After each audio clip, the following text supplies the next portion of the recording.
Hi and welcome to episode 122 of the This is Reportage podcast.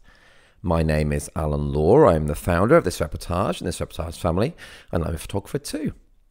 Finally, I interview the man who has been mentioned by so many of my previous podcast guests, the fab Dries Renglé. Dries is one of Belgium's very best wedding photographers, was 7th in the world on TIR for 2021, has won 13 awards from us, and, as I mentioned, has been spoken about on so many of our previous episodes. He was even brought up at NineDots in London, which I just returned from last week, and yeah, that's the reason why my voice is so hoarse, actually. Totally lost it there. Yeah, he was brought up within the fab Sanne De Block's mainstage presentation. So fab to finally manage to chat to the man himself, who has had such a big impact on a lot of very talented photographers' lives. Dries talks about so much on the episode today, including why it's so important to shoot and show what you love, how he captured one of his Reportage Awards, tips on shooting portraits and couple time, his previous life in animation, shooting his very first wedding, which was his sister's, being part of the Mind the Moment collective and the workshops they do, and much more as well. Before we get on to Dries, there's quite a few bits that I want to say. It's quite a busy time, quite a few things coming up. So yeah, stick with me while I just let you know of a few things. If you're especially annoyed or tired of the sound of my voice, then do click through about, 2 minutes to get straight to Dries, but hopefully you'll stay for a little bit. You're still there? Good. Okay, so first thing to mention is that it's actually This is Reportage's 5th birthday today, on the date that this podcast is going out, which is 21st of November 2022. Yeah, it's our 5th birthday, which is mad for me, really. So surreal. It's, 5 years. Wow, honestly. It's been so cool. I just love it. I love being part of it. And I hope you do too, if you're a member or not a member, if you're just enjoying these podcasts. It's all good, really, really cool. God, you can tell which bit I've kind of written down at the beginning bit. I write down the podcast guest's intro because I don't want to mess that bit up, and then these bits off the cuff, very obviously. But yes, to celebrate our 5th birthday as well, we're running a little contest on Instagram where we're giving away 5 free annual memberships worth £100 each, to be in with a chance of winning. It's just a simple Instagram contest. Just go to our Instagram, which is at This Reportage. You'll see it there. You just need to tag a few friends that you think might be interested in joining us, and then we're gonna draw 5 at random, and you'll win a free membership. Or if you're already a member, because I don't like it when contest promotion things are just for new members. I think it's really important to include existing members. If you're already a member, then you'll get an extra year's free membership added on as well. So yeah, the deadline for that is really quick though. So I'm just doing like 24 hours. So yeah, the deadline if you want to get in that contest is 09:30 GMT on the 22nd of November. Because I want to be able to give the free winners their accounts in time for them to submit to our next round of awards, which is really, really soon. So the deadline's the day after that, actually. So yeah, which I'll mention in a minute. Oh yeah, a couple of weeks ago on the podcast, or a few weeks ago now, I mentioned I'd be releasing 2 of my own personal workshop dates, which I did a couple of weeks ago. My London workshop is sold out already, but there's places left on my Dublin workshop, which is on Monday, 20th of February, 2023, which is the day before Doc Day, which hopefully you're going to. It's just an amazing documentary wedding photography conference in Dublin that This is Reportage partners with, but it's created and run by 2 TIR members, the fab Kevin Kafash and Annie Kafash. It's just a brilliant thing, Doc Day, so I really recommend you go to that. And, if you want to make an extra day of it, just the day before of it, I'm doing my own workshop. If you go to alanlawphotography.co.uk, you'll see the details there if you fancy it. As I said earlier, I'm just back from NineDots, which is an amazing gathering of, it's not a conference, it's a gathering of wedding photographers down in London this year, as it has been for the last 7 years now. I had such a great time. That's why my voice is so wrecked.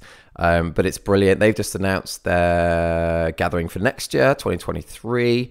Really recommend going on it. It's going to be in Leeds next year in the UK. So they've created such a great event in NineDots. Honestly, it's so good. This Reportage members get an exclusive discount as well, as they do for Doc Day as well. So do head to the members there, and there's exclusive discounts for both those, which is really, really cool. our This Reportage and This Reportage family Christmas party. Oh no, before I get onto the party, I want to say, yeah, I just came back from NineDots, and honestly, I just want to say thank you loads to the people that I spoke to, and we're just so kind about This Reportage, and This Reportage family, saying how they really like to be part of the community, telling me that they listen to the podcast. It's so nice. It feels funny to thank people for this on here, because it feels a bit funny to say, oh yeah, people were thanking me or whatever, but it's just so nice of people to do that, honestly, and it means so much. So I just want to thank you on here. There were quite a lot of people, so it's cool. I can't mention everyone, but the Belgium crowd who came over to support Sanne as well, so like Daphne, Hilda, Phila, it's just so lovely to talk to you, and thank you so much for what you said. Really, really kind. Sorry, my voice, really wrecked. Yeah, the Christmas party, so really excited about this. This Reportage and This Reportage family Christmas party is coming up. It's just a few weeks away now, just 3 weeks away, on Monday, 12th of December. It's in London. It's on a party boat, but, don't worry if you get seasick, because the party boat is staying there. It's not going anywhere. It is stationary. So don't worry if you're a little bit late as well. The boat's not going to sail off. It's there in the same place all night. But yes, from 8 o'clock till 2 a.m. It's free and exclusive for TIR members and TRF members. But you can bring a guest along as well. Just a great opportunity to meet up and party and have a few drinks, and then sound like this like the next few days. Really excited for it. We've got over 70 people RSVP'd already. Obviously loads from the UK, but people coming over from France and Ireland and Germany and the Netherlands as well, which is so cool. It's really exciting. So as I say, it's for members. You just need to RSVP. Just log into the members area or the latest newsletter. You'll see the link, and just register that you're coming along, and you can bring a guest along as well.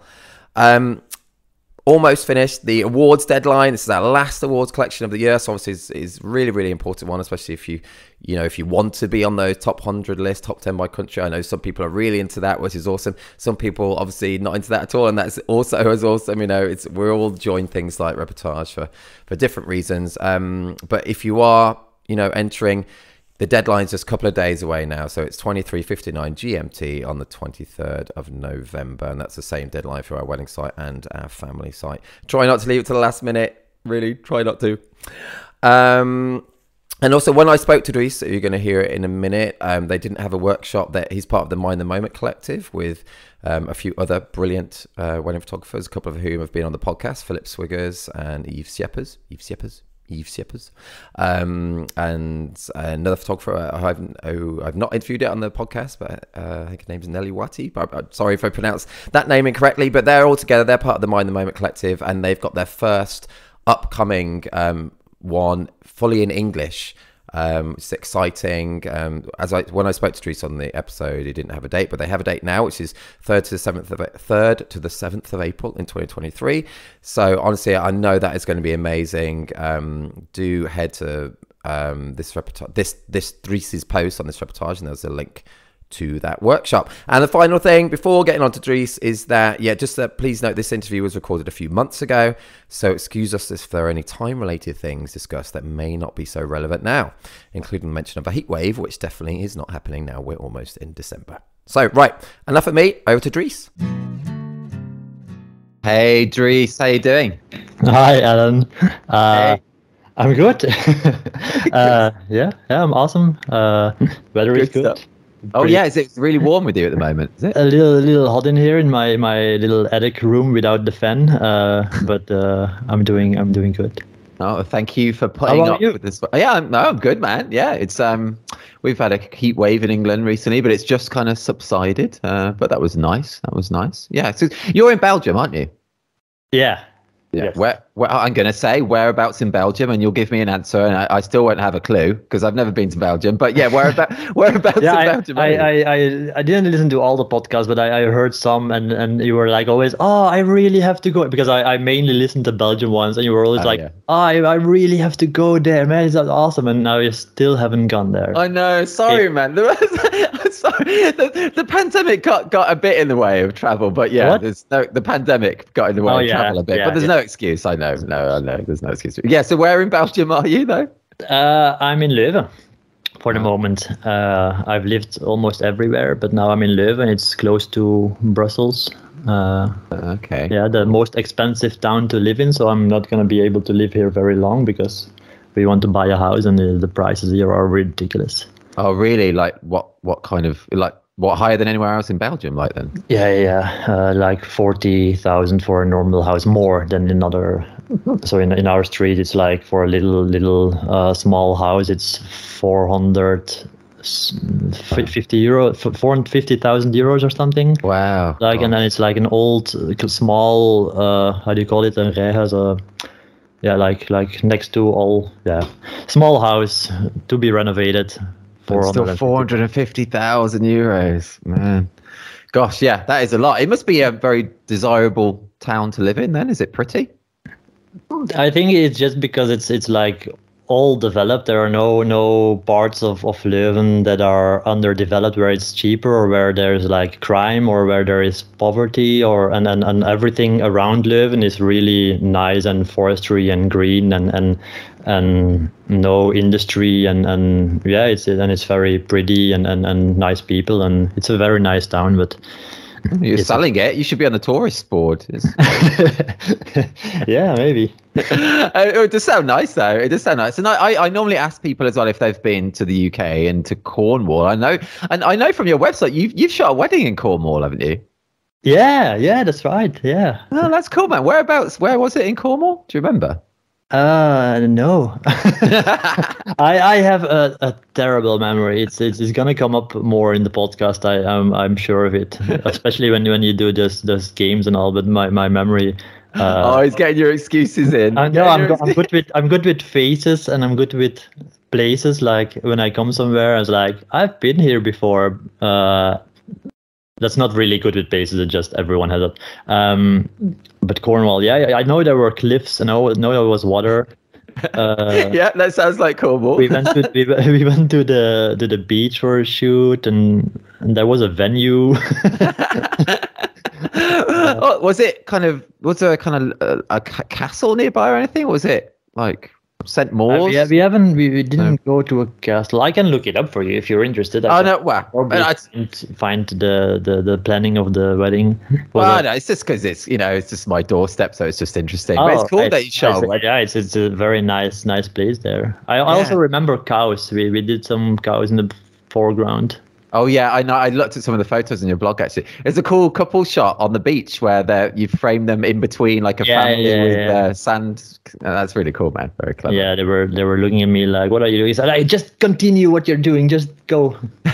That's very cool. Yeah, really cool. Was it a Belgian couple coming over to Cornwall, or was it a? It was mixed. It was a guy I lived with in Ghent once. And he remembered me, and then he went to live in the UK and then got married there, and yeah. Nice. Yeah, very cool. Cornwall is a lovely place, and you shot it really well, man. It's cool to see. How many years ago was that? I don't know. Quite a while. Actually, I recently looked at how long? Sorry. I don't know, 5-6 years or something. I don't know. Okay. It's so funny. I recently, when you're sometimes procrastinating from like editing and whatnot, and you come across little videos, just random stuff. And I saw a little video on like 10 tips to hold a good conversation. And one of them was like, don't ask the details. Like people don't care about how many years it was. I was like, and then I still just asked you that question. The problem is that I probably won't remember any details. So then it's like, oh fuck, my memory, I should check it. Oh, well, that's okay, man. It's all good because people don't care anyway. So it's all good. It doesn't matter. It's all good. That's you say you have a bad memory. I do as well. I remember like hardly anything from my childhood, like hardly anything. I know because my parents, I still see them every week, and they ask me about things. I'm like, I just don't remember. Sorry. I think they're quite disappointed. How's your memory from like long? What do you say? Your parents are disappointed because you don't remember? Yeah, I can kind of understand it because they've done nice things for us, and I just maybe they used like some drugs on you or something. They did terrible things to you and then drugged you so you won't remember. I would look into it, Alan. That is a possibility. I think that's alarming. How do you feel about that? It's like, it's funny. Do you remember much of your childhood, or is your bad memory? Is it more like you can't remember like 6, 7 years? I do remember a lot of my childhood, but it's always like feelings and yeah, I don't know, like certain actions and certain stuff, but never like timelines or where did we go to a holiday with my family or when did something happen. It's like it's all one big blur in my head. But I do remember a lot of, like, I had a crazy good childhood, a little too good, because now I've got a lot of problems because it was too good. What do you mean, like, because now you're a dad? I never had a conflict with my parents or something, so now I'm like this conflict avoidant little person. It's never good. But I've got very good memories about. But I my plan a lot of times was to like make a long timeline of my whole life, because I really feel like I need some kind of structure to pinpoint all my random memories on. So just to have a structure in my head. But I've never come to it, because I can imagine it would be a very long and complicated timeline. Yeah, gosh, that would be difficult to do, but that would be awesome to do as well, actually, wouldn't it? That would be cool. I've asked that a few times for my birthday, like, make me a timeline of all the holidays, because I think I will remember stuff better when I have like a timeline to pinpoint them on and to know, okay, then was that and was that. Because now it's like all random stuff in there, and it's like one big pile. I need boxes. I need like IKEA boxes to put everything in. That's typical for ADHD or mind or Tourette mind or maybe something I have to say also to the listeners. Like, I've got a small case of Tourette syndrome. So if later in this podcast I suddenly like call you crazy things like "God damn, Alan, you suck," it's my Tourette's. I don't do the cursing, but I've this small fix, like maybe you can hear them through this audio. Okay, man. I've not noticed anything at all. Not noticed anything. For the moment, it's more like my jaw. It's good that this is without video, because you would think like, what the freak is that? Like my I'm constantly flicking with my jaw, and it's painful after a while. Because, yeah, it's good. It's not that bad, but I don't want to come over as a freak. but most people hardly notice it, but I know, because I can feel it, and it's more when I'm nervous and when people are staring at me. And now I'm only nervous, so it's okay, but it's still there. I understand that. How long have you had that for then? I think all my life. I had it all my life. It comes. You start noticing it when you are like 12, I don't know when exactly, but like 7 to 12 years old or something. Right. But I only knew I had Tourette's when in high school, and in what is the school after high school? After high school, or like university, or yeah, university, when I had a lecture about it in psychology, and I was like, hey, that sounds familiar. Right, yeah. So, man, that must have been hard growing up with that. Well, it's okay. I don't have I have a very small form, and like I said, most people don't even know. They just think I've got like nervous tics, and I think a lot of people have Tourette's without even knowing it. Like when you have had a tic that you can hear, and then you have nervous tics like every couple of months, and they change or something, then that is called. Then you can call yourself like, I have Tourette. So okay. Maybe now there are like people listening like, fuck man, I've got Tourette. Yeah, definitely. Oh man, that's really interesting. And you say it kind of happens. It can happen a bit more when you're nervous. And do you get nervous shooting weddings? So does it happen a bit more in the morning of weddings? Or do you not get nervous? I like shooting reportage really calms me down and really relaxes me, and then I don't have any. But cool. During the shoot, I have a lot. It's like overload, because during the portraits, then I have to be in charge, and then they're looking at me for making the decisions, and then I have to be creative, and especially when there are other people standing around that like, oh, I want to come along the shoot. Like a few Saturdays along, I had like a group of 10. They want to join me to take some crazy pictures with a couple. With a couple as well, really? I was like them, like, no, go away. Yeah. That doesn't work. I need to be alone with the couple because so we will take some crazy pics with you guys, but then I need to be alone with the couple. Oh, I totally understand that. And I feel really similar to you. I feel, yeah, it is a time where the photographer is expected to be more in charge, isn't it? And so that does make me more nervous, actually. Yeah, yeah, I've always had it and I still have it. Like I want to produce the best possible images for my client, and I know, yeah, it's just you have a time frame of like an hour and bad light, and you have to be creative in that.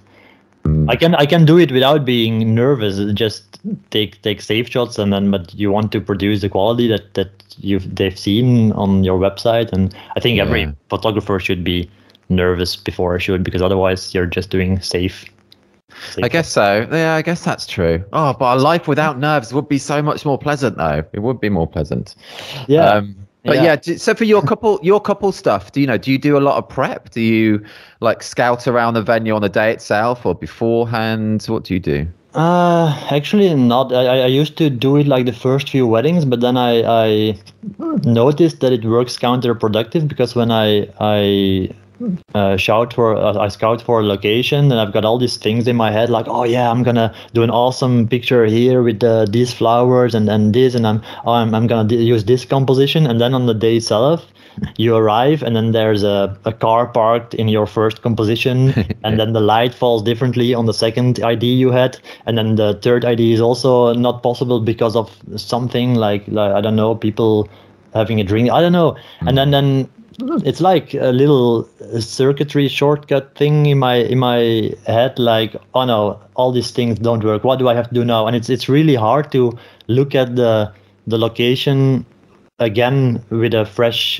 mind, because you had these ideas in your head and and then it's not a good start of. So I like to know where I'm shooting, but just know the space and how far I need to walk to get to maybe some interesting shots, and so I do that with Google Maps or Street View or the or I ask them to make some pictures of it, and then that's enough for me. Then I come to the location with a fresh mind and I see everything for the first time, and that gives me the inspiration, and on that time of the day with that light, what can I do, and then that works best for me. That's super cool. That's so cool to hear. I think people are going to really appreciate hearing that, because I think a lot of the time it's kind of drilled into us that you should pre-plan, you should scout, you should have everything set up. But you're so right in what you said there, everything. It also doesn't work for me to go to, I don't know how you guys do it, because I heard from a photographer that he's like, for the 20th time on the same venue in the same year. I couldn't do that.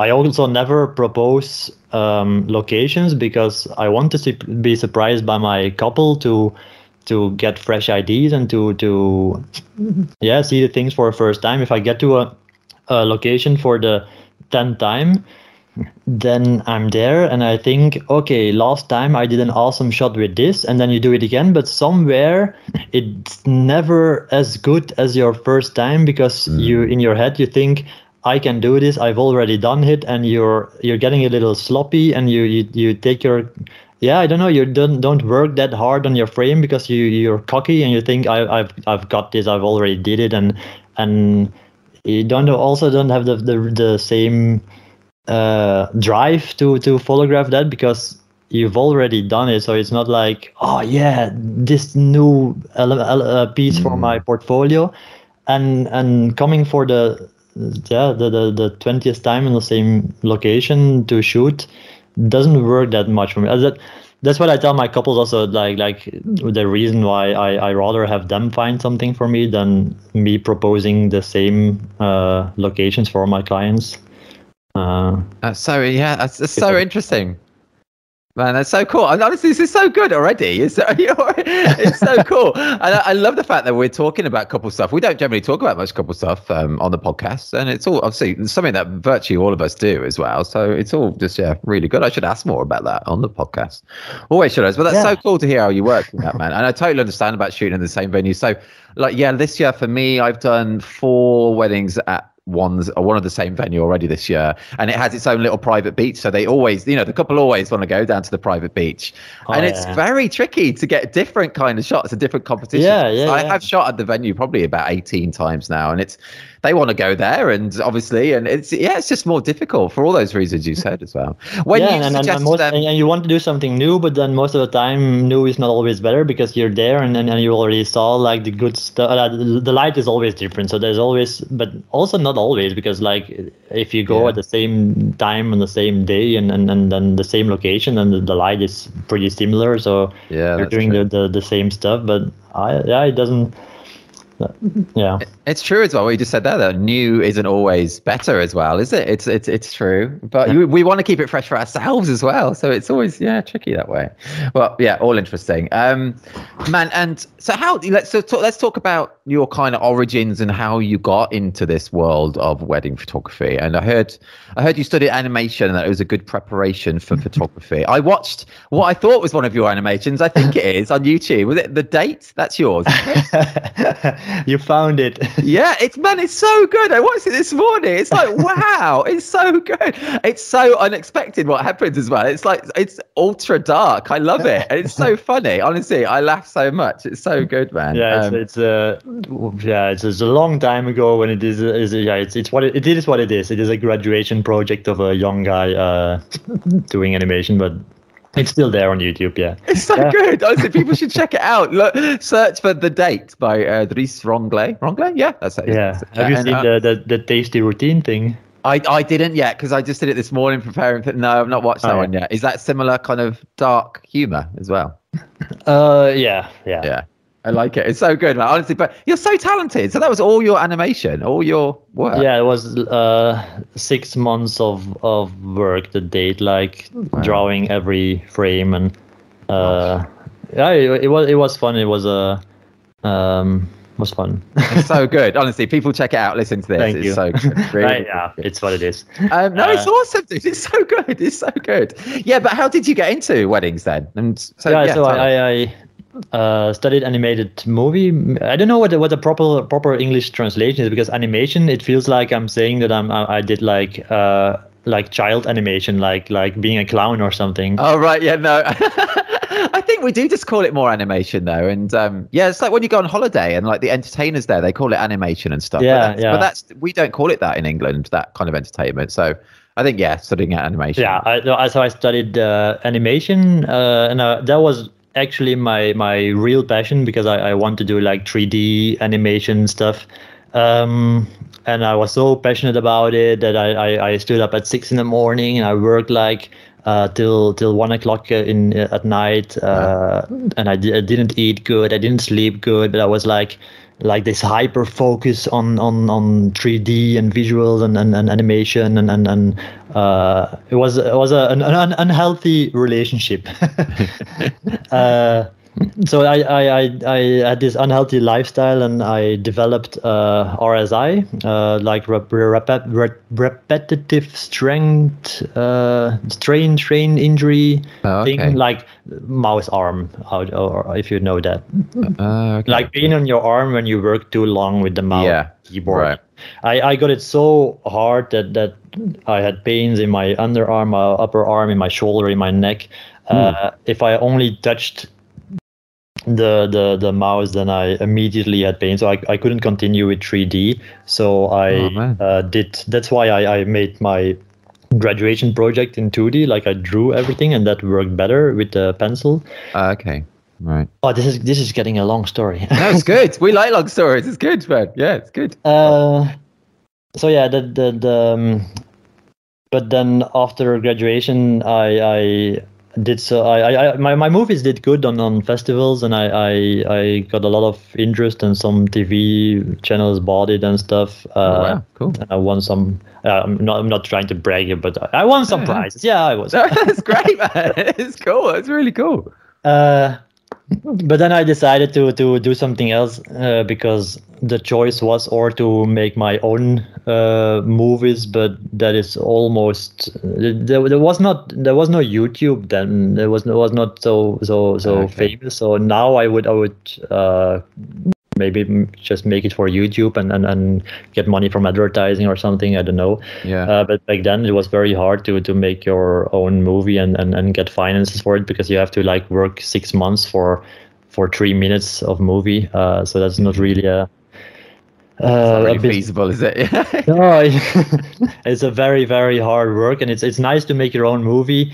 But I didn't want to work like 6 months for 3 minutes of someone else's movie. Because if you then like get hired to make someone else's movie and you don't like the script or you don't like the story and you're working your ass off every day for a movie that you don't like, that didn't sound like a job I want to do. So that would suck. And especially not with my pain in my arm. Maybe if it was 3D, I still want to do it, but with the pain in my arm, it was off the table. So I had to do something else, and then I started graphic design and photography, and I kind of rolled into it because my sister got married, and I just thought, like everyone actually, like someone gets married, and you roll into it, and then Your sister, though, that was quite. Did you actually photograph your sister's wedding as the main? Yeah, it was my very first wedding that I photographed. It was. I hope she's not listening, but it was horrible. The wedding was awesome, but my photography, she's still like somewhere happy with it, but she also sees a difference with what I do now. Oh yeah, and she like, why did you not photograph like this? It was. I didn't know what I was doing. I was shooting in JPEG because I didn't understand RAW. I was using external flashes on a very weird position in the church where I could have just like used available light. It was right. Okay. But that's quite a baptism of fire to photograph your first wedding being your own sister's wedding. I didn't sleep the day before. I had so much stress. But they were like, or you do it, or we have no photos. Okay, that's a bit of pressure on you. So, and after that, they must have liked them though. So it must have gave you confidence. You must have enjoyed part of the day and wanted to do it more then?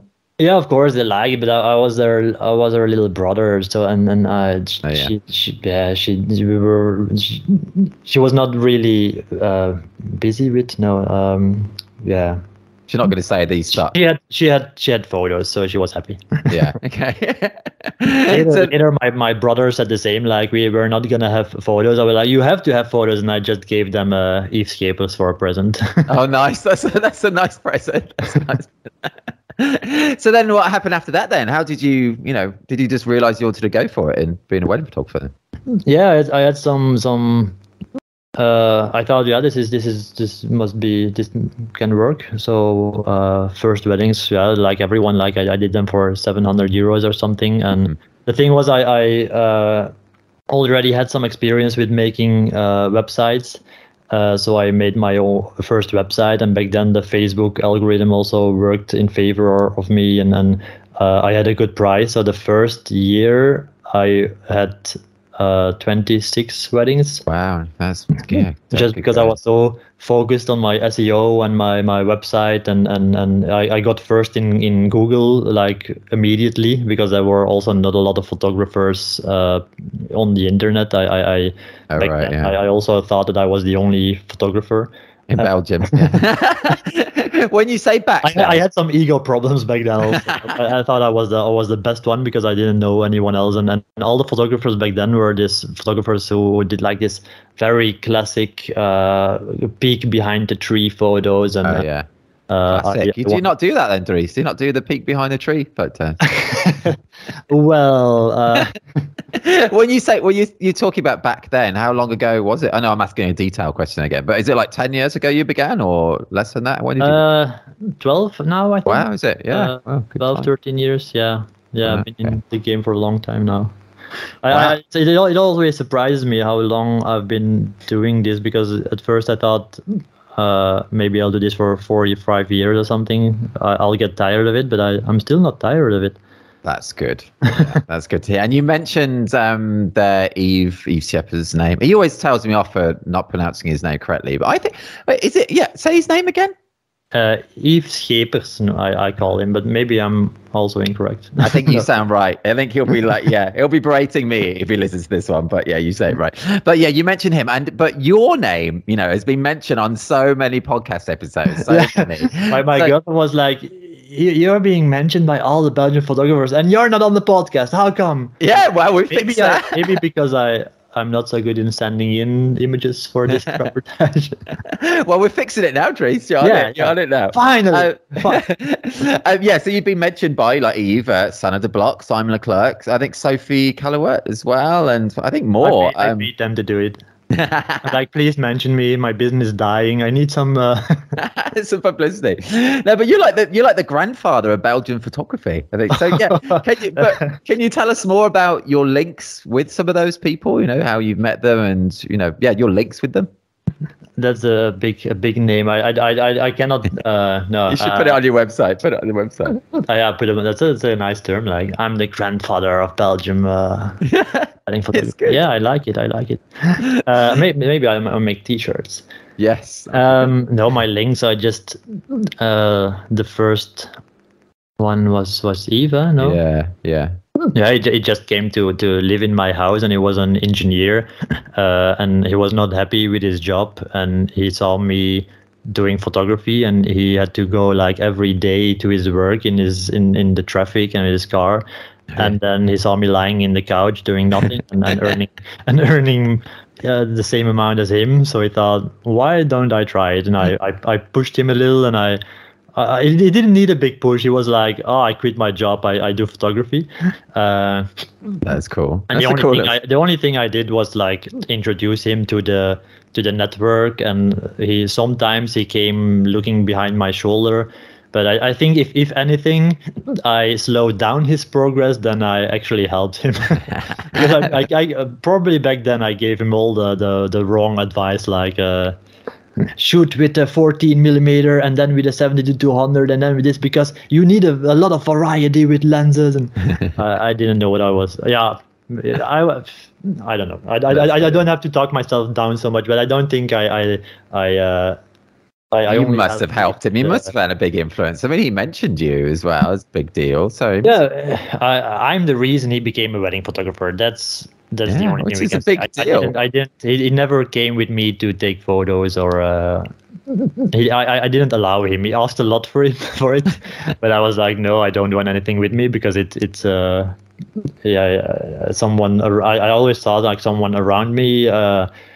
It's I can handle it, like the extra pressure, or and maybe also the same reason why I sent people away on the photo shoot. Like during the photo shoot, my head is so exploding with all the things that I see and I want to do, and like, oh, there's beautiful light, but no, it's not possible because there this tree is not good and this composition is not good, and I can maybe the reflection, oh no, and maybe there, oh no, and it's like constantly ideas, but then no, it's not possible, and you're so in your head with all these things, and then managing other people's, like, then you've got this reaction of someone like, maybe we can do something with that tree, and then to be polite I have to look at that tree and then tell him why it's not a good idea to take photos there because of this, and then I get all that. Wow, I get all that. That's a lot of stuff going around your mind.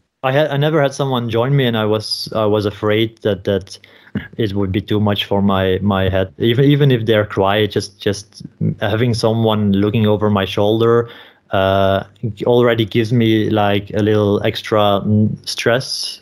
I totally understand that. I know this person is thinking maybe, what is he doing? And I don't know. I was afraid of it. No, I get that. It like conflicts with my mojo. What about now? I mean, do you still shoot? Do you shoot on solo most of your weddings, or do you have seconds? Like then, and then there's My first, second, I think, was Sanne De Block then, and then. Oh, it was really, yeah. Oh no, Stan Knapp also. But now I mainly also shoot alone. But now I can handle. I have more of the confidence to handle a second shooter. Oh, okay, cool. Oh, that's interesting though. I've never had a second, ever. Still never had a second. You never had a second shooter? No, never. And I think partly from what you say, I think I would be, I don't know. I think part of me would think what they, I always say in life, I don't really care what people think of me, but I think I would feel like such stress of the second being there thinking oh, he doesn't know what he's doing. What is he doing? Like I wouldn't, he shouldn't be doing it that way. It just stressed me out, I think. So yeah. Yeah. So I understand that what you were saying. And so then how did you get to meet Sanne? Then you said she was one of your first. That's a funnier story. Oh, good. Go on. We like that. That's good. But I don't know if I can tell it. I don't think so. If you ask her afterwards and then you cut it out if you can't. There's nothing embarrassing about the story. Like the first time we met, I met her mother on a wedding, on a reception, and she was so fan of me and so that she immediately went to her daughter Sanne to tell her like, contact this guy. He's a really lovely photographer and he's really blah blah. So then she mailed me and then we met at a bar. Something I already forgot afterwards, but she reminded me that I already met her. And then I looked at her work and I was like, yeah, sorry, I cannot take you with me. It's like awful. I think you need to work a little more. And then I gave her details of another photographer, and then she went like for a year with this other photographer just to work on her photography skills. And then after a year or something, I thought I really needed a second shooter, so I put out on my website that I was looking for someone, and I got a lot of emails, but one was like from Sanne De Block, like really motivated, like I really want to go with you and I will go every wedding with you, and then we went to drink again. Did you review her work again? And she was like, we already met, right? I was like, oh really? You'd literally forgotten. I was so impressed from her like her drive to really make it, and that she really went. Some people when they hear like you're not good enough, they just give it up and then they just go do something else. But she went with this other photographer. She stuck with it. She stuck with it. Oh, stuck. She stuck with it for a whole year, and then she still had that drive to come with me. So I thought, I have to give this a chance, and she went with me for a whole year, every wedding. Really, a whole season, yeah. Cool. Yeah, without being paid, and she was the hardest working photographer I've ever seen. Cool. I work hard, and sometimes I'm afraid for a second shooter that I'm gonna be annoyed because they're on their cell phone or something, or they're not working as hard. But Sanne, I've never been annoyed with. If anything, she gave me energy to work harder, and she's just. I've seen her grow that year from like I use like 10 images of her, like I use like 50% of it. It's just 50-50 of my images and her images. And she grew so much. So it was cool to see. And then seeing that she developed her own style after me and go her own way and becoming this awesome photographer. It's she's cool, man. It's like proud parent. Now I cannot put this podcast thing on my website because I'm just advertising other photographers. That's funny. Oh, that's so cool to hear, though. It's really cool, and you just. Yeah, I think she also deserves it because I know there are other photographers who are better in Instagram and marketing and all this shit, but are not that passionate about photography and good in photography as she is. So I think good photographers like her, they deserve it to be to be mentioned and to be like, okay, she is known enough by now, but still. Yeah. Oh, I get that. And that's just really lovely of you to say, man. That's cool. And when we actually met, we only met kind of semi-briefly, really, at Doc Day, but you were able to see Sanne talk as well. That must have been cool. Yeah. Her first talk. Yeah, yeah, was good. That was cool. Man, awesome. Let's anyway, yeah. So I think you should put the whole grandfather of Belgian photography on your website. Yeah, but the other mention, I think Simon, I think he just mentioned me because I made like a Corona COVID screen for his practice, for his doctor thing. Oh right, okay. Oh yeah, because you worked in a hospital as well, that I read, during the COVID time. I worked before COVID a little for the hospital, but then they during COVID they could only allow one photographer, and then they chose me, so I had a lot of more work for it. The reason I got in, not the reason, but yeah. I don't know what I want to say. No, okay, I understand that. But what kind of like photography in the hospitals then?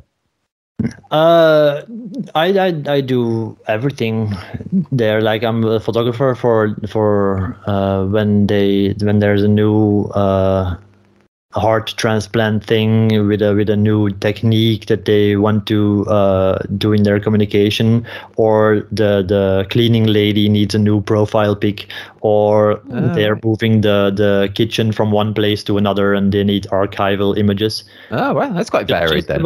It's nice because it's the same organization, so the invoicing and the people I talk with and the parking lot and everything is the same, but it's such a huge hospital that all the assignments are always different enough to keep it interesting. That's cool. And the most interesting ones are they like my reportage kind of work, and when they need new images from a certain hallway or a certain department, then they just let me free, and I can just shoot whatever I want. I just have to ask permissions from the people. Oh yeah. I can just like work in my style, and they see afterwards what images they can use for their communications. And the nice thing about it is I can also send the images to the people I photograph, and that was one of my demands. If you can see me quote me with my fingers, but that if I shoot there, then I also want to if I shoot people that are going through a hard time with their kids or with illness, that I can also send these images to them, and they also agreed with that. So that's really lovely, man. Yeah, it's like double the how do you call it, like the good feeling that I get, yeah, the why for me, why I do it. Like it's not only for the money, but also to for the organization, but also for these people. So it's a lot of, how do you call it? Like double the satisfaction, maybe. Yeah, something like that, or yeah. Oh, but that's awesome. Yeah, that's so lovely to be doing something like that, man. Yeah, really nice. Yeah, and then I did the COVID exposition. Like during COVID, I often I asked if I could shoot like COVID there, because I heard there was a lot of chaos and a lot of and things going wrong and stuff, and I thought, that would be awesome to like make a reportage from it and shoot all this chaos. But they didn't allow this because of obvious reasons, that they didn't want photos of it. Yeah, of all the chaos coming out. Yeah, because I wanted like a personal project, and I wanted it completely free, just go there for multiple days and shoot it. But then only like the last wave where everything was under control and then everything was easy, then they said, okay, now you can come. It's like, yeah, but now it's not really a personal project anymore. So I still want to do it, but now you're gonna pay. Okay. I didn't say it like that, but it was kind of, but it was no problem for them, and I did a nice. It was a nice exposition. I got a big exposition then in the hospital. Oh right, cool. Oh, in the hospital itself, yeah. Yeah, with all COVID, like on the ICU and the first delivery of the vaccination and cool. like everything, the whole story from beginning to the end. That is very cool to capture, because I mean, hopefully that's like a once in a lifetime event, you know, a pandemic like that. So awesome that you were able to capture. Yeah, it grew a lot of respect also for the people working there, because they're like dressed up in this very warm clothing and helping it. Yeah, very cool, man. Yeah, very cool, very cool. Let's change tack, Dries. And do you watch much TV or movies? I was already afraid of this question.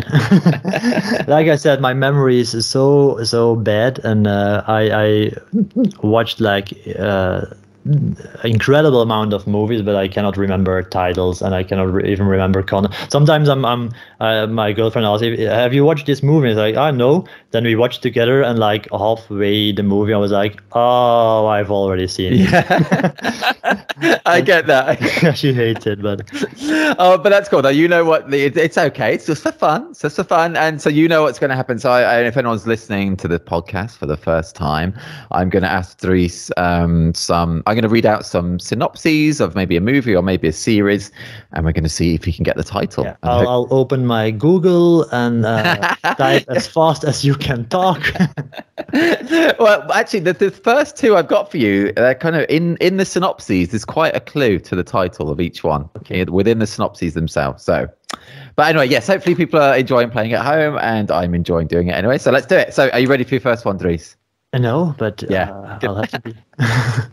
So this one is an old movie. This is like 25 years old, 20, something like that. It's old anyway, as a clue. Okay. So Charles, a good-natured young introvert, tries to discover his true love for Carrie as he attends the wedding of 4 of his friends and a funeral. 4 weddings and a funeral. Yes. I've never seen it, I think. Really never seen it? Wow. Oh man, it's so good. I don't know. I have, because I've seen like all the movies, but it's so good, man. It's so good. Well, you got that straight away. There you go. I'm actually Googling it now to see if I ever just see some images of it. Maybe I can. Oh yeah, it should refresh your memory. Yeah. Yeah, but you gave it away. You said, well, it's in the synopsis, and then that. But it's so good if you haven't seen it. I'm just gonna claim this victory. So yeah, it's still got it, man. You got it straight away. Yeah, one of my all-time favorite films. That is, love it. So good. Yeah, Hugh Grant, Andy McDowell, very good. Anyway, okay, let's go to your second one, man. Okay, so this one is a bit more recent, but still old. It's about 15 years old, also. Yeah. Okay. Anyway, so 3 film students vanish after traveling into a Maryland forest to film a documentary on the local Blair Witch legend. Oh yeah, the Blair Witch. Yes, Blair Witch. It's also in the synopsis. I know. It's just I knew it before I heard the Blair Witch. Oh, that's good. Yeah, you sound like you did. Yes, Blair Witch Project. I love that as well. Have you seen it? Yeah, I've seen it. It was cool, but I didn't understand the whole scary hype, or I think. Oh really? I really got into that hype. Maybe you really have to look at it in like the cinema. Yeah, I saw it at the cinema. And just before I saw it at the cinema as well, I read kind of like a book about it, and the book was presented in a kind of non-fiction way, you know, as if it was real, and it just added to the whole thing for me. It was I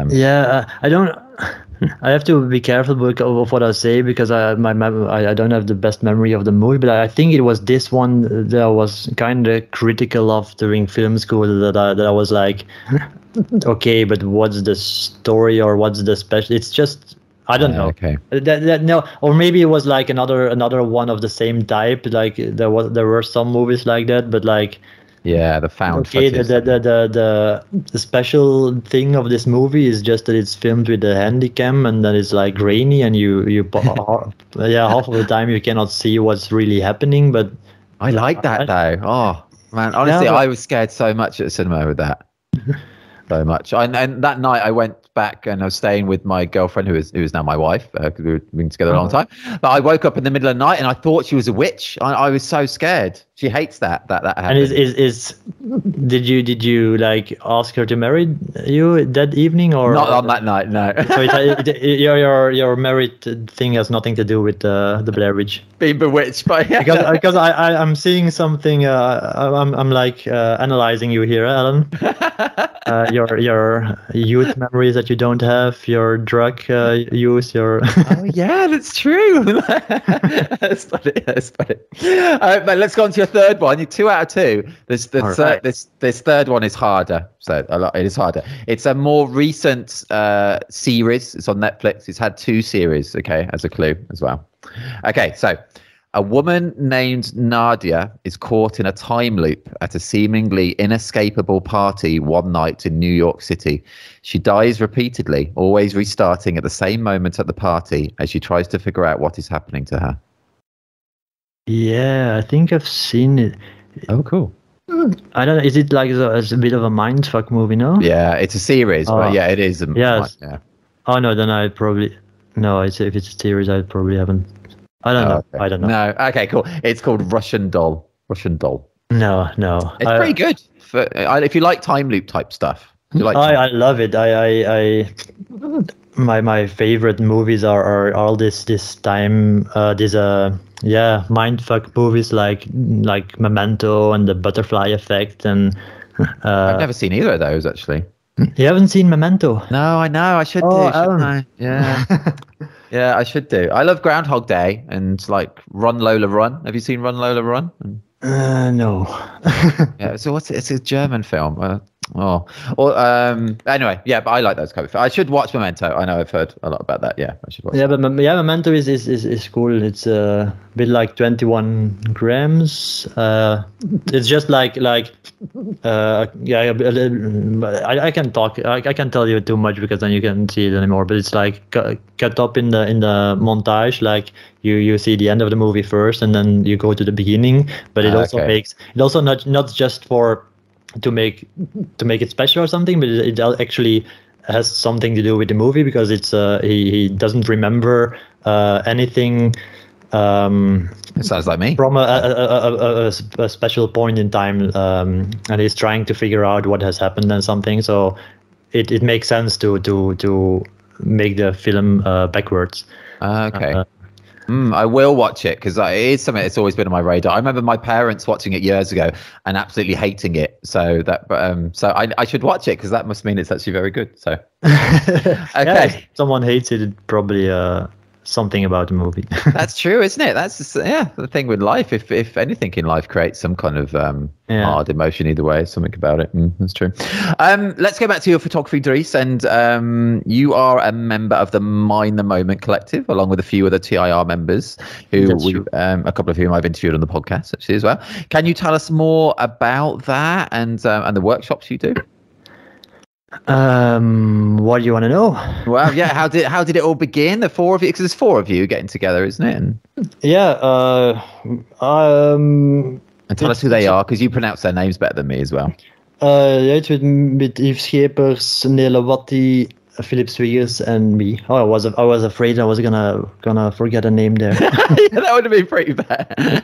No, yeah, we do one big workshop every year and then a few small ones. I honestly think that we have, everyone will probably say that, but we have one of the best photography workshops, like full photography workshop of them all. But we are the worst in selling it and What do you mean? Yeah, we are, all 4 of us are more like chaotic, creative photography people with a photography passion, and we really care about helping others and so. But in a business point of view, that's not always the best, and marketing is not. We would need like. One of 4 of us that has like more of a business mind and a marketing mind to make us grow or something and make us bigger. But I also think that's like the nice thing about us, that we are just 4 photographers trying to learn stuff to people. Yeah, that's really cool. And what are 4 of you as well? Just brilliant photographers. Yeah, 4 photographers, and most of the time, like there's Sanne De Block has been with us from the start. First, like cooking for us, and now she's shooting and helping out and stuff.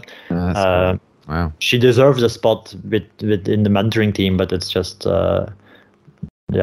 too many mentors. It's not possible.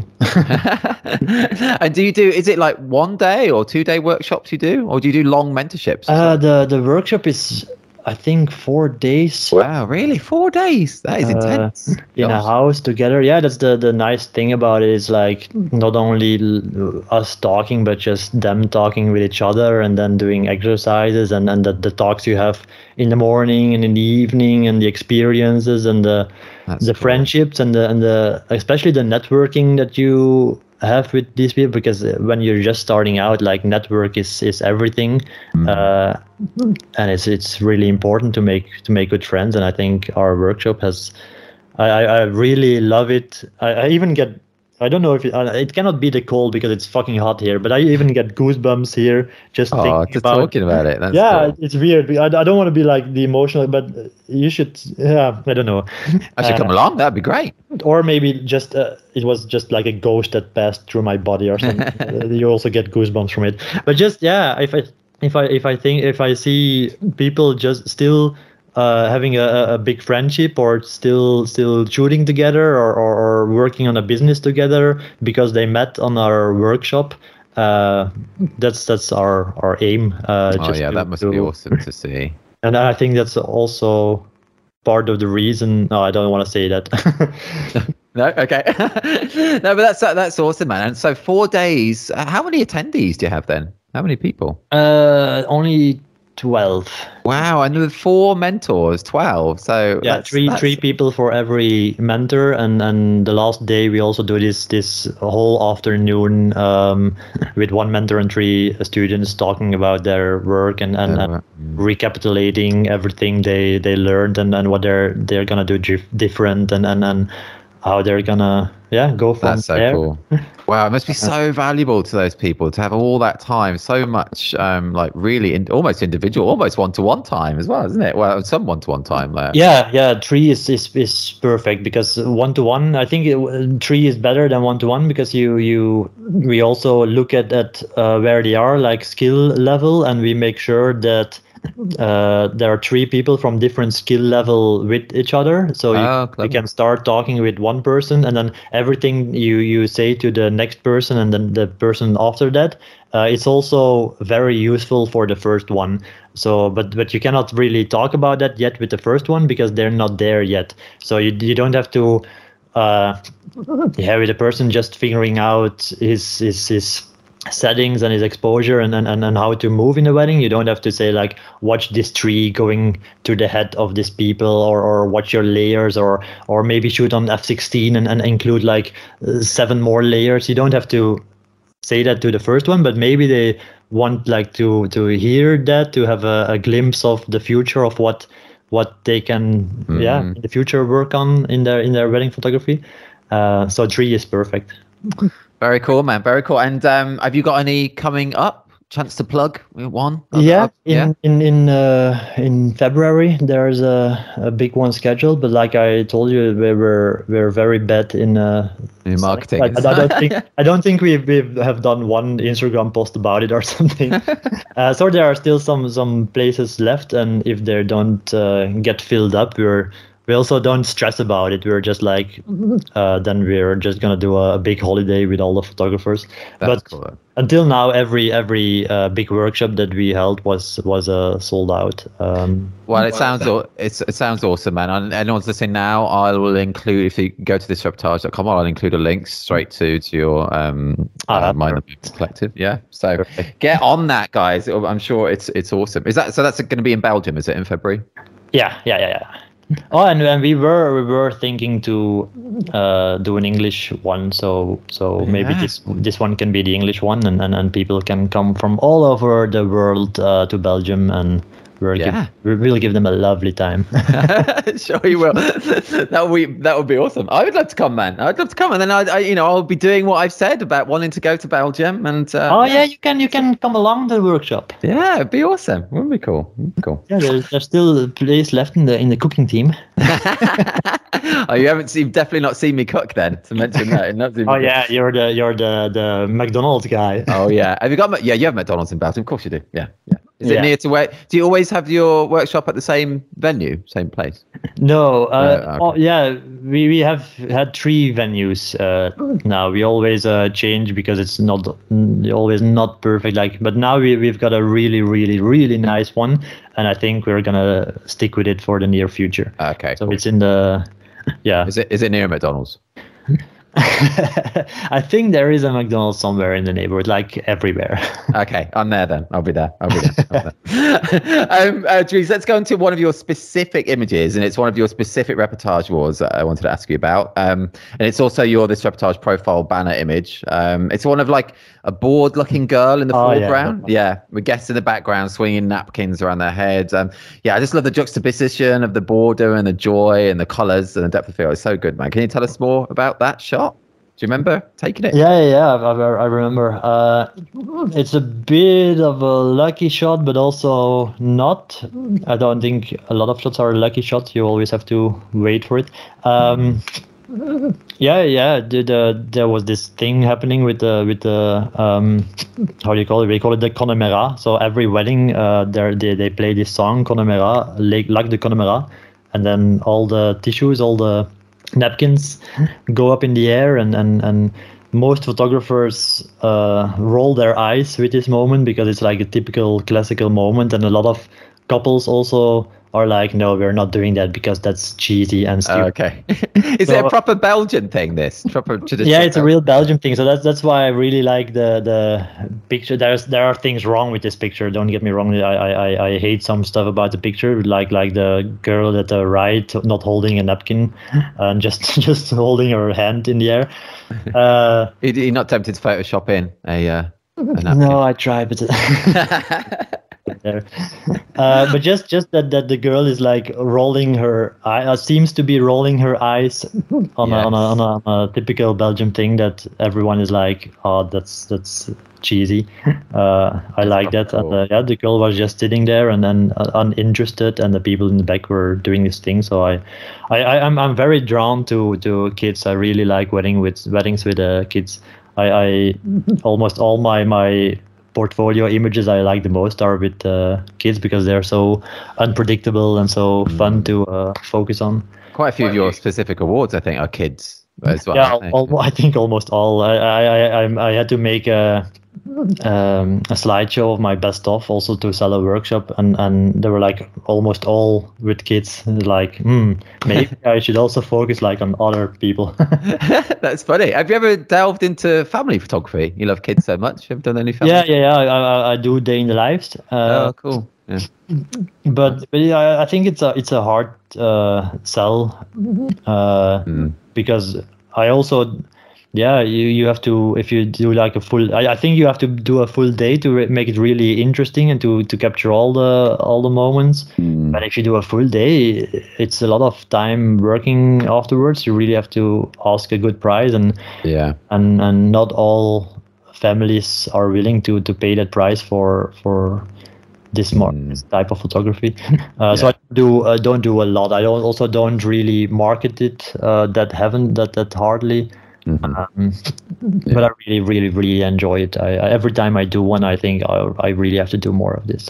Oh, that's cool. Yeah, I get that. And that image you spoke about, that specific one, is so cool. I love the colors of the lady's dress in the background as well. The whole colors in that image. Yeah, it's just so cool. It's really cool, and a perfect depth of field as well. It's just great. It's really cool. Anyone listening now, do head to thisreportage.com. I'll include that image that Dries just spoke about.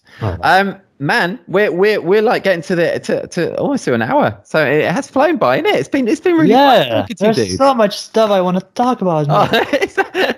I was going to ask one more question, but if there's anything specific you want to talk about, no, just go ahead. Okay, let's do it. So yes, let's do, because I've not asked you any tips or anything yet. So although you've already given some great advice earlier on, but a specific one here. So yeah, what would be Dries, what would be your top tips or top tip or just any thought to help someone become better at the documentary? Man. Yeah, the documentary. Now we're already on an hour, but it's gonna be 2 hours. Best tips for a starting photographer. No, just for anyone who wants to get better at the documentary side. We start the workshop with like aha moments that I think every photographer once in his career has a few like aha moments, like when they're like, oh, this you know, like if I do this, then everything changes, or that you suddenly progress a lot more. Mm-hmm. And one of course I've got a lot. Okay, well I'm gonna give us some. Yeah. Yeah. That's all right. It doesn't have to be short. It's okay. Maybe it's been mentioned a lot, but shoot what you love. It's a really important one, because I used to like think I had to shoot all the details in the morning and do a whole shoot of the dress and the shoes and the rings and everything, and then shoot portraits of my 72-200 because you need like every guest. And then on one wedding, I was like shooting the rings in the garden with the leaves and like a little, how do you call this animal with the black dots and the red, with the little animal. How do you call it? Like, I don't know. What, a ladybird? It's a ladybug, yeah. Oh, yeah, ladybug. With a little ladybug on it. I was really focusing on these rings so much that someone... walked in, the father walked in and he was in tears with the daughter because he couldn't see, and I missed all that because I was so focusing on these details. And then I thought, what am I doing here? Because these rings, they are gonna wear them for the rest of their lives. They can always look at it when they look at the hand. Or you can always do that later, or you can do that like at the end of the day, or but these moments, you cannot ever capture them again. You need to be ready for them, even if they don't happen. You need to be ready for them. You need to wait for it, and you need to be there. That's so true. So from then I decided, like, I'm not gonna do all these details more. I'm gonna only shoot them when they enter the story in an organic way. Like that's the shoes cool. when she wears it, like the dress when she's wearing it, and then so much time freed up. Like suddenly, I the whole morning I could just focus only on moments and wait for moments and be ready. And my moments got a lot better because I had the time, and also during the reception, I was not like in my head, I still have to have like a lot of 200mm photos of every people's face. I was like, no, if they want every guest his face, then they just have to ask the person to bring like a little ID photo and give it to the couple when they enter. Then they have all the faces. That's true. Because if there's no context to the face, why would you shoot it? What has that to do with the wedding? So then now I'm only focusing on atmosphere and moments, and I shoot a lot of details, but only the details that are unique and critical to the wedding, and most of the time in an organic way, and with other people with moments included. Those are the perfect detail shots. So yeah, that's an advice, like dare to shoot what you love, and only post that on your socials and your website, and you will attract the client that you. I must say, if you love to shoot details, don't go only shooting details, because I predict that some couples will want to have photos of people also. Maybe one or two. But you can put, a lot of photographers do this. They put a big focus on the details, and they attract people, clients that really like the details, and yeah. Yeah, I guess each to their own, but yeah, not for me either, actually. Yeah, I like people that like people. Yeah, great quotes. Oh, that's a good one. I like that. I like people who like people. I like that. That's a good quote. I'm going to use that. I should start quoting more from the podcast, and that is what I can do. Dude, that is great advice. Honestly, I think that's so good for people to hear. Oh, yeah, there was more. Okay, good. More is good. Go more. More is good. Go on. No, just one thing that I also always say, and I think is quite important, like avoid the dark side. Like you need a light composition moment in your photo to have a good photo. But I see a lot of students, when the light is not good, they throw everything overboard. They're like, oh fuck, shit, cut. This was my Tourette, sorry. They go in a corner and they're gonna say like, oh, the light is not good. I can't do anything. No, focus on those two other elements, like the moments and the composition, and make that as good as possible. Then you have got two pieces of the puzzle, and your photos will be good, but the light will not be that good. But the dark side is an evil one. I think everyone has had it. Like when the light is not good or when something is wrong, then you like really go into the dark side. And when your energy is not good, or when you're feeling it, then everything becomes bad. So avoid the dark side. That's great as well, man. Honestly, that really is though. Look, people, you should go on their workshop. This is the kind of knowledge bombs that are dropped there. It's so good though, man. It's so good. Honestly. It really, really is. So good. Yeah, that's the two. I have more aha moments, like don't shoot storyboards and because I was in film school and I was so used to making storyboards. Oh, yeah. Like but in movie you've got an action, and the next shot is a reaction, and then the next shot is again an action. Okay. And when you put them behind each other or in a timeline, then it works because you've got the action, you've got the reaction, and then you have got a story.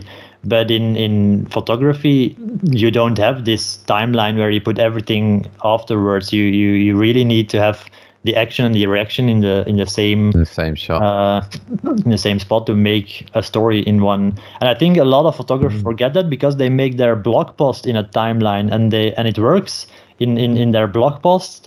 Because they put like the action there and then a reaction of someone, and I don't know, but I think you need photos that stand for itself and you can hang on the wall and tell a story on the wall, and work and are just very powerful and have an emotional impact, and that only works when you've got the action and the reaction in the same. Anyway. Yeah, no, but that's awesome as well, man. You can't see me, but I'm just so nodding here. Yeah, that's so true as well. All great bits of advice, honestly. Really, really awesome. Dude, I am going to cut you off there because I'm going to run out. I've got to pay my electricity bill. I'm like, no, but dude, honestly, thank you so much. You've been so awesome to talk to, and you've just given so much knowledge away there, and it's just been so fab. Thank you.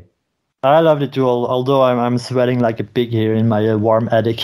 Oh yeah, you need to get the fan on. Again. Yeah, it was good. I was nervous for it, but I think my girlfriend was more nervous because she knows what stupid things that I can sometimes say. I think I managed to keep the stupid things out of my. I hope. I think so too. No stupid things are said there. No, it's a stupid free zone. It was. Yeah, we were. She was like, "Oh, we have to practice it," and like and then she gave me some questions, and every answer that I gave started with, "Oh, Alan, don't get me started." She was like, "Dude, you cannot do this. You cannot. you're gonna do this on the podcast. Don't." That's funny. No, man, it was so good. You were so good, and just loved it, dude. Hopefully I get to meet you again. We only we spoke just briefly at Doc Day, really. I hope we do that again. I would love to come over to Belgium. I know I say it on all the podcasts, but I really would love to. Come with our workshop as a special guest. Yeah, it'd be awesome. I'll come and I'll do cooked beans on toast. I'll buy McDonald's for everyone as well. That'd be. Yeah, I don't know. We were trying to keep it healthy, Well, I could get like carrot sticks from McDonald's. They do carrot sticks. Okay, if they're organic and they're biological and stuff, then they're welcome on our roof. No, we're not that kind of. No, okay, cool. Okay, good. I'm still going to come there. And then anyone listening now, do head to thisreportage.com. I'll include that specific award that Dries spoke about. I'll include a link to the workshop as well in the collective. So get on that, people, in February. Hopefully, I might see you there. You never know. All right. And dude, I hope the rest of your season goes well. Have you got many more to shoot? I had 26 this season. I think that 4 or 5, 6 more or something. I don't know. Oh, that's pretty good. Coming towards the end. Yeah. But I'm still. It was a very busy season, but still it didn't feel so busy. I invested in some very good software to keep me on track, and that helps. Oh, what software? You can't say its name now. I'm with Studio Ninja now, but looking for something else also. But Studio Ninja is awesome to keep to just keep it on top of all the admin and stuff. Yeah. Yeah, just otherwise you've got this pressure in your head. Like I still have to mail the couple, and I still have to organize a Calendly to talk with them, and now everything comes in automatically, and I feel that's a huge, just mental. Oh, that's good. Weight off. Yeah. I'm more at peace. More. That's good. Yeah. Another like it's like an extra bonus tip after. It's like a hidden track on a song. I'm gonna have to ask for a percentage in studio. There's no money involved. No, indeed. I know, like you've got like million listeners. This is like gold. It's gold dust, man. Dude, right? I'm gonna let you go though, man. Yeah, no, it's awesome. Thank you very much, and I hope I see you on our workshop as a special guest. It would be would be awesome. No, it would be fun, mate. It'd be fun. No, dude, you stay well, and hopefully see you soon. All right. Bye, man. Bye. Have a good day. Bye. Bye. You've been listening to the 122nd episode of the This Is Reportage podcast. It was fab to finally have Dries on the podcast. Honestly, he's been mentioned by so many of my past guests. If you've listened to some previous episodes, you're bound to have heard his name. So lovely to get him on here. Head to thisreportage.com for a link to his website, a link to his Mind the Moment collective and workshop, to see the Reportage Award he spoke about, and also to watch the animation he created as well, which is really, really great. It's so good. We now have 122 episodes of the podcast available, where we speak to wedding and family photographers from all over the world. If you like this episode, delve into our back catalogue for lots more. If you're not a member of This Reportage or This Reportage family, check out all the benefits of joining us, including an unlimited number of images on your profile, 60 individual award and 18 story award entries per year, invites to our physical meetups and parties, exclusive discounts, hours of educational videos featuring tips and advice from some of the world's best photographers, and much more too. At the time of this episode's release, there's just 2 days left to submit to our final awards round of the year. The deadline is the same for both our wedding site and our family site. Submit by 23:59 GMT on the 23rd of November 2022. And hopefully I'll get to see you in December for the TIR and TIRF Christmas party in London. Remember, this is a totally free event for members, and you can bring a guest along as well. Just remember to RSVP via the link in the members area or newsletter. If you're not a member yet, there's still time to join and come along to the party as well. Over 70 people have RSVP'd so far, with people coming over from France, Germany, Ireland and the Netherlands. Hope to see you there too. Should be fun. Right? It's not right, Alan. You know how you end every single episode. I know I added it little right there, but let's do how I end every single episode. You can tell this bit is not pre-recorded and just taped on. I do still record the outro manually every time. Don't know why. Maybe I should do it automated and not mess up like this. But anyway, no poses, nothing staged. This is Reportage. And this is bye for now.